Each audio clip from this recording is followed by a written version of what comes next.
Olá, irmãs, que prazer, que honra estar com vocês novamente para cultuar o Senhor hoje à noite. Meu nome é Ana Karina, caso alguém não me conheça, e hoje nós vamos falar sobre o seguinte tema: o maná.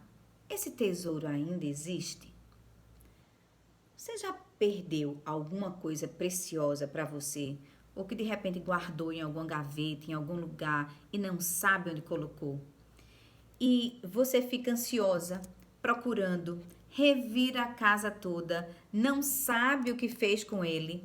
Ou seja, fica perguntando a um e a outro, alguém pegou, alguém viu, alguém guardou sem querer, e você procura tudo e de repente não encontra. Você já perdeu alguma coisa assim? A gente fica angustiada, não é verdade? Mas aí não encontrou, o que é que você tem que fazer? Tem que sossegar, vai ficar quieta. Depois de revirar a casa toda, ainda não encontrou. Acalma-se, se esquece até, deixa o tempo passar um pouco e de repente, até procurando uma outra coisa que você nem estava querendo de verdade, você acaba procurando aquele objeto precioso. E, puxa, que alegria encontrar uma coisa que você estava procurando e que lhe é tão cara e tão preciosa. Que alegria que a gente sente no coração, que gratidão. Pois bem, a palavra de Deus diz assim em Provérbios capítulo 2, versículo 6. Porque o Senhor dá a sabedoria, da sua boca vem o conhecimento e o entendimento. Mas como isso acontece? O livro de Provérbios nos ensina e nos orienta quais os procedimentos que nós devemos tomar para seguirmos a orientação da palavra de Deus. Abra sua Bíblia no livro de Provérbios, capítulo 2, versos de 1 a 5. E diz assim: Filho meu, se aceitares as minhas palavras e esconderes contigo os meus mandamentos, para fazeres atento à sabedoria o teu ouvido e para inclinares o teu coração ao entendimento, e se clamares por entendimento e por inteligência alçares a tua voz, se como a prata a buscares e como a tesouros escondidos a procurares, então entenderás o temor do Senhor e acharás o conhecimento de Deus. Porque o Senhor dá a sabedoria, da sua boca vem o conhecimento e o entendimento. Pois bem, a Bíblia nos ensina que tipos de comportamentos, que postura e de que modo devemos nos posicionar a fim de encontrarmos a sabedoria e o conhecimento. Esse tesouro está disponível para qualquer um que o buscar. Qualquer um? Como assim? Qualquer uma expressão tão vaga, não é verdade? Qualquer pessoa? Sim. Essa é uma expressão quase interessante. Pense comigo. Levando em consideração que somos totalmente diferentes, todos são diferentes uns dos outros. Temos famílias diferentes, educação diferente, diferentes experiências, diferentes níveis sociais, diferentes empregos, amigos. Sim, somos todos seres humanos, mas únicos em nossa essência. E exatamente por isso que, apesar de sermos diferentes, Deus nos deu o livre-arbítrio a cada um de nós, mas mesmo assim, isso ainda nos diferencia, pois uns são mais prudentes do que outros, ou mais bem orientados do que outros, uns têm acesso a um nível melhor de informação do que outros, e ainda há aqueles que escolhem melhor mesmo. Muitas vezes, duas pessoas são criadas no mesmo ambiente, com as mesmas informações e com as mesmas oportunidades, e mesmo assim tomam decisões completamente opostas, fazem escolhas completamente diferentes. Mas tem uma coisa que Deus deu a cada um de nós que é exatamente igual e que nos iguala na quantidade e no acesso. não importando a idade, a família, o nível social ou o de instrução. Sabe o que é isso? É o tempo. Eu chamo o tempo de o maná de Deus dos dias modernos. Todos nós temos exatamente a mesma quantidade de tempo, nem mais nem menos. Abastados ou miseráveis, homens ou mulheres, não importa a nacionalidade nem a escolaridade. E não há no que se falar para guardar para amanhã. Não se pode guardar para amanhã o tempo que não foi utilizado hoje. O que não for usado hoje não pode ser poupado para amanhã. E o que nos diferencia então? O que nos diferencia é o que fazemos com esse tempo, como o utilizamos, como usufruímos, como gastamos ou ainda como o desperdiçamos. Voltemos a Provérbios. O texto nos orienta a termos comportamentos bem específicos. Primeiro, nos fala sobre nossa origem. Vejamos, logo no início do capítulo, no versículo 1, Deus chama de filho meu. O comecinho do versículo, filho meu. Sabemos a quem pertencemos, sabemos o nosso lugar. Gente, o sentimento ou a sensação de pertencimento é uma das maiores fontes de bem-estar da vida de uma pessoa. Quando estamos assegurados da nossa origem, do nosso lugar, na nossa família, nos nossos relacionamentos, nas nossas amizades, no nosso trabalho, na nossa igreja, e vivenciamos isso em nosso interior, somos tomados por uma forte sensação de segurança e tranquilidade. Sabemos que pertencemos.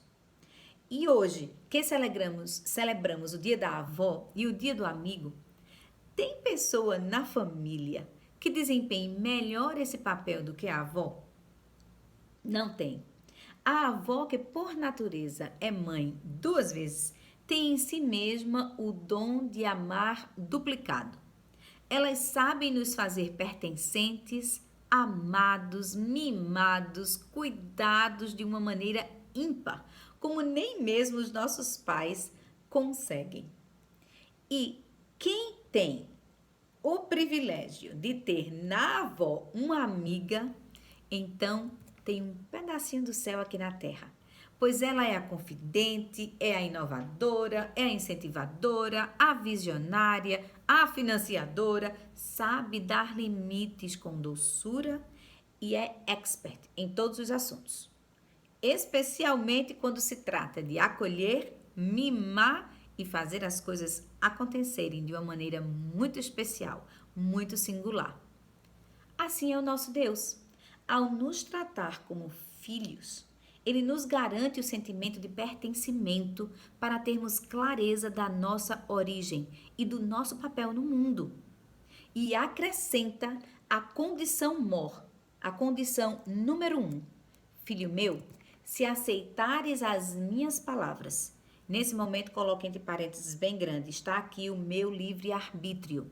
Deus diz, nesse momento, que Ele requer de nós que façamos uma escolha. Essa é uma decisão que cabe a cada um de nós individualmente.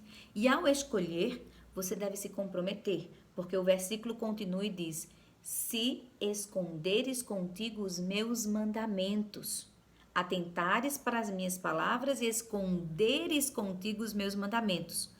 Toda escolha tem uma consequência e tem também um preço a ser pago.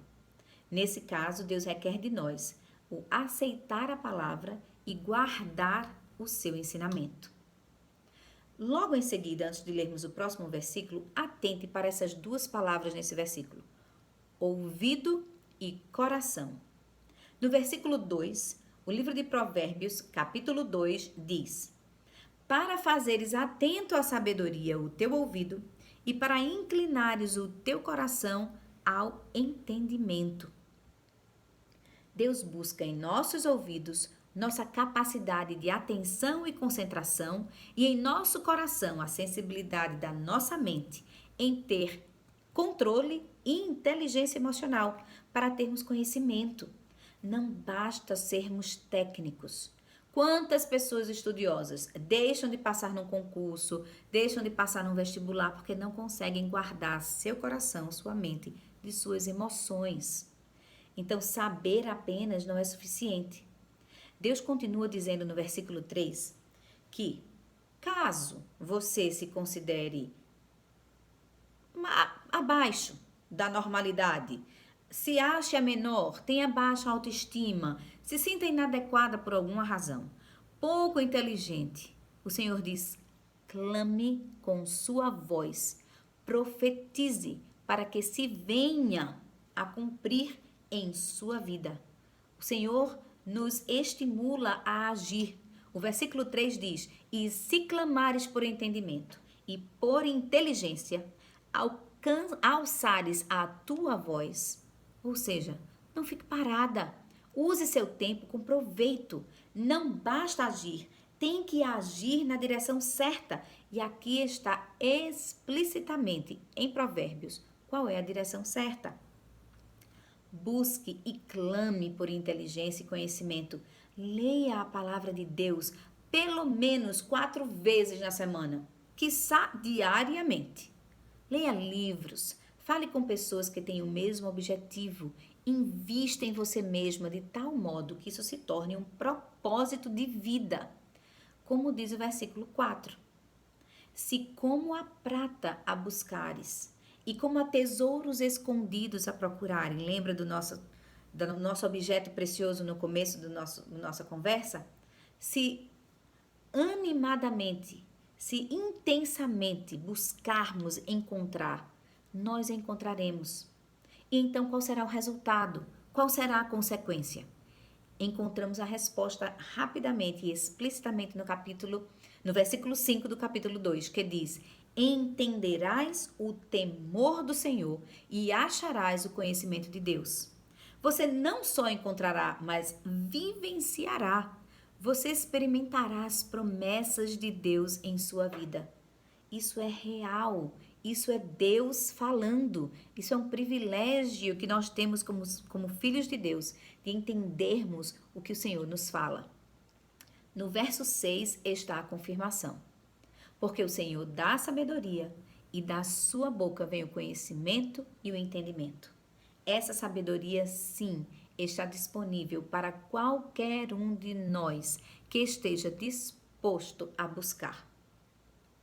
No capítulo 1 de Provérbios, no último versículo do capítulo, o versículo 33, diz exatamente a promessa pela qual nós estamos buscando. Mas o que me der ouvidos habitará seguramente e estará descansado do temor do mal. Não significa que o mal não existirá, mas nós estaremos descansados do temor do mal e habitaremos seguramente. Gente, isso é promessa do Senhor. E nos tempos maus que estamos vivendo agora com essa pandemia, essa é a nossa segurança e a nossa esperança no Senhor. Para finalizarmos, todas nós temos o mesmo tempo disponível para ser usado. Como decidimos usar o maná diário de Deus, o nosso tempo, essa é uma decisão pessoal. Com o tempo, Deus nos dá também a cura contra a depressão e a ansiedade, que parecem, além da Covid-19, serem realmente os males do século.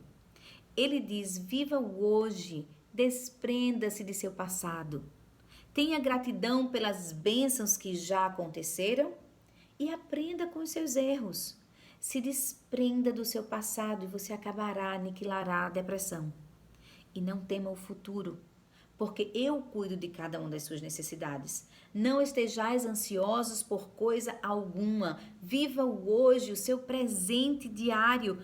Viva intensamente o hoje, aproveite, se farte, celebre. Não há o que guardar para amanhã.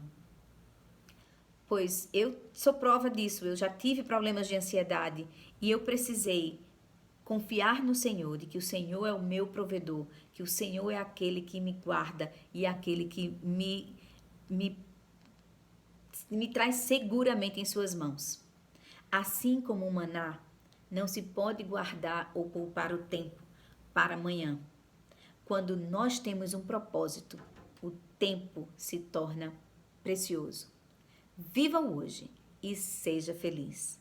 Que Deus abençoe a cada um de vocês. Amém.